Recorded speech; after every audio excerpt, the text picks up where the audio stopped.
Hey y'all, welcome to Kamira's Kitchen. Y'all, I am going to show you one of the most delicious, easy, and inexpensive soups that you can make all fall and winter long. This is a delicious lentil soup that has maximum flavor and it's so simple to put together. Even if you don't like lentils, I'm telling you, you will love this recipe. In the fall, I am making bone broth every single week because literally it costs $6 for 2 cups in the store and I just ain't gonna do it. So I've made a broth with just some scrap chicken back, scrap vegetables, and 7 cups of water. I put that on in my Instant Pot and then I just let that cook a few hours before I even started making soups. Now I love to use this brand of lentils because I just find that not only are they cheap, which of course most lentils are cheap, but I find that they don't have a lot of stones or messed up lentil pieces and they're not extremely dirty. I am going to use 1.5 cups of lentils. However, you could actually use 2 cups for this recipe. It will just make it a little bit thicker. I want my soup to be, very loose, but if you want that thicker consistency, then just throw in 2 cups of lentils. I'm going to pick out any that are bad, but there's really not that many because as I said, I find that this brand tends to be very good. The only time I tend to have really dirty pulses or beans is when I get them from the bulk bin. I find that they're different. You let me know if you've ever got any lentils from bulk bins and stuff. I just feel like they're a bit dirtier. So I'm going to rinse these off really good, and then I am just going to put water on these lentils and just let them sit at the side for about 15 minutes and soak while I prepare everything else for the soup.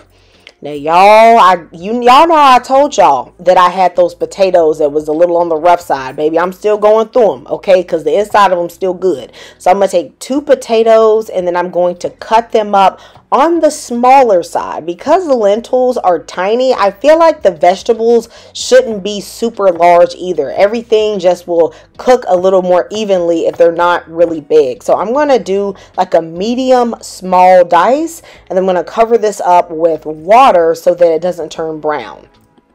You have some flexibility here with whatever else vegetables you want to use. I always use carrots. This time of year, the carrots are big. They are very sweet. I love them. So I'm going to peel up 2 larger carrots. They're also going to add a nice sweetness to the soup. I'm going to cut them again to that somewhat small dice because I want them to be able to get soft within 30 minutes. This is a quick cooking soup, y'all. Okay, you're not going to be here all day doing this soup recipe. Now I want you to let me know in the comments what is your favorite soup of the fall. I actually love to eat soup for breakfast during the fall and winter, believe it or not. I feel like the bone broth really hydrates me and warms me up on a cold morning. And so if I don't have a soup that has a lot of meat in it, I will actually have a soup like this one that's not so meat heavy with a few boiled eggs. I'm so full, I'm satisfied, and I feel so warm. Let me know what you guys think of that. Do you ever have soup for breakfast during the fall? Now guys, I have cut up some sweet peppers. You can also use jalapeños. I just did not have that. I also tossed in a few tomatoes. And now look, I know all of y'all don't dine with the swine, but if you do, 4 strips of bacon is going to up the flavor, okay? You don't have to use bacon. If you don't play with the piggy wiggy, then instead throw in some butter. The butter is going to add a rich flavor and it's going to taste great.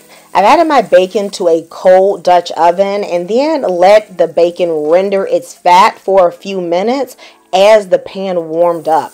When the fat is mostly rendered, I am going to put in the vegetables. Don't worry about even taking the bacon out and tossing in later.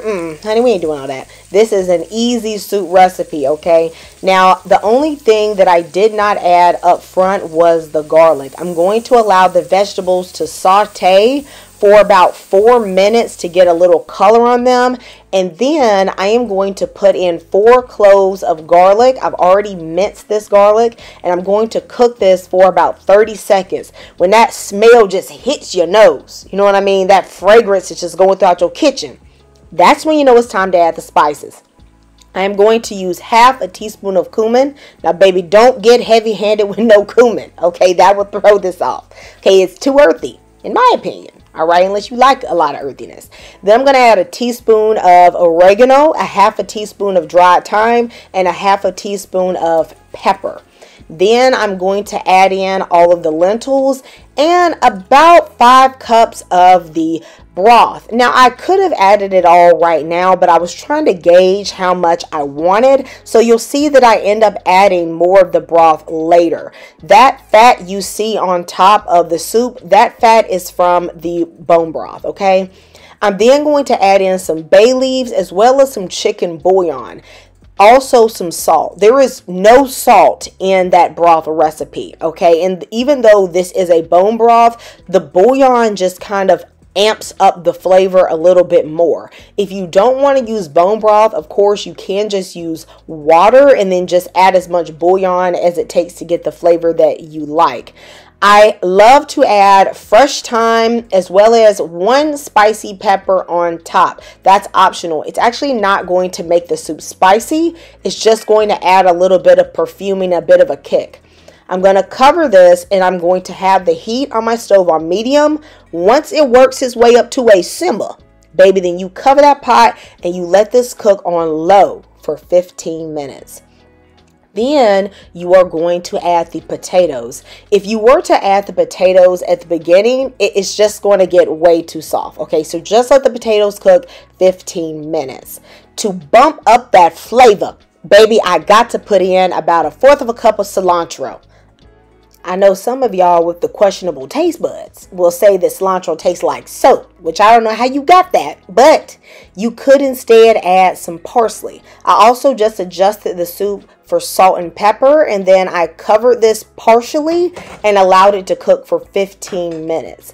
At this point, the potatoes should be soft and the lentils should be soft enough to crush easily with your fingers or the side of a utensil.